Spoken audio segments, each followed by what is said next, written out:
Hello, everybody. Scott Golden here with the Golden Opportunities Coaching YouTube channel. Welcome back to those of you who are new. Welcome to those of you who are seasoned veterans of what we do around here. What we do around here is try to bring about as many and as often as we can psychological, social, and emotional conversations in a variety of topics so that we can make a positive impact on the world and ultimately, we do that as often as we can, usually several times per week. It's been a couple of days for me because my schedule's been off. I have been a little under the weather this week, and work has called me in other directions. So, if you're looking for coaching related to breaking bad habits, setting good habits, relationships, business, or any other point in between, would love to be of service to you. You can reach out via PO Perception on Twitter and or the About Me section of this YouTube page. All the contact information is there.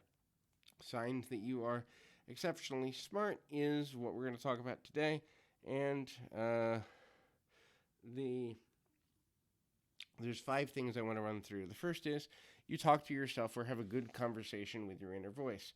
Asking yourself questions is one of the most valuable things you can do to increase your own intelligence. Having a constant and consistent inner dialogue does not make you crazy, and in fact, it makes you exceptionally intelligent. This is because you're keeping yourself engaged in a dialogue, which allows you to enact different areas of your brain for the benefit of how you solve problems and the way you look at information. People who don't think about things, or at least have a good inner dialogue, are more likely to make decisions they later regret, or are more likely to decide based on what they think other people want rather than their own personal decisions.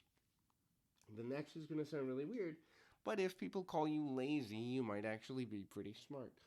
People who make time for relaxation and schedule that time, whether it be a good meal, watching a movie, or just hanging out with friends and being social, and schedule the time on purpose, either throughout their week or at least a couple of days every week, are more likely to understand the value of time and manage time better. Also, those who understand the importance of intentional recharge are also more likely to be able to walk away from situations that are tense or need more reflection to create interesting solutions instead of being focused on what hasn't happened yet.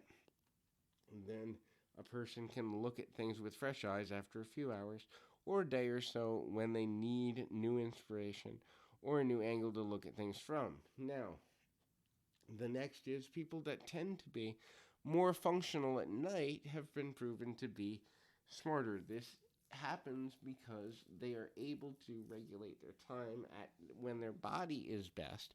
Also, understanding that people who tend to block out all outside noise, both figuratively and literally, tend to be able to solve problems quicker than those who keep a regular day schedule for the benefit of conformity only, but actually don't do their best work there. Now, obviously, not everyone can take advantage of this, and certainly there are different body types and their circadian rhythm and other things to consider. However, at the end of the day, research has shown that night people tend to have higher levels of both IQ and EQ when studied against people who keep a regular schedule but aren't necessarily happy with it.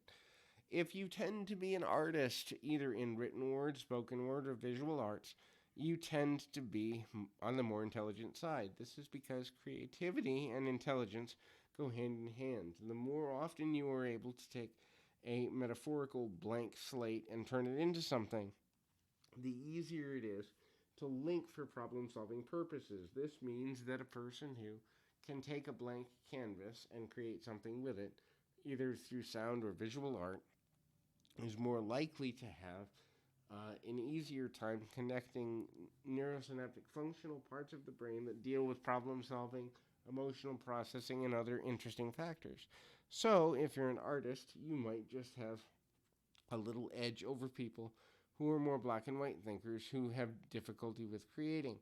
The next and the last thing is study connections. So this goes for both in human beings and social connectiveness, such as behaviors, thoughts, opinions, and kind of abstract things, but also linking ideas and concepts in written form and studying of textbooks. When a person is committed to and able to connect ideas, concepts, and therefore social behaviors and cues, they tend to be more intelligent. Looking for links naturally from the unconscious mind is a sign of higher intelligence, because one of the main functions of the more analytical side of the brain is the formation of connections so as to create the ability to protect oneself from harm, both seen and unseen. So hopefully this is helpful. I encourage you to keep your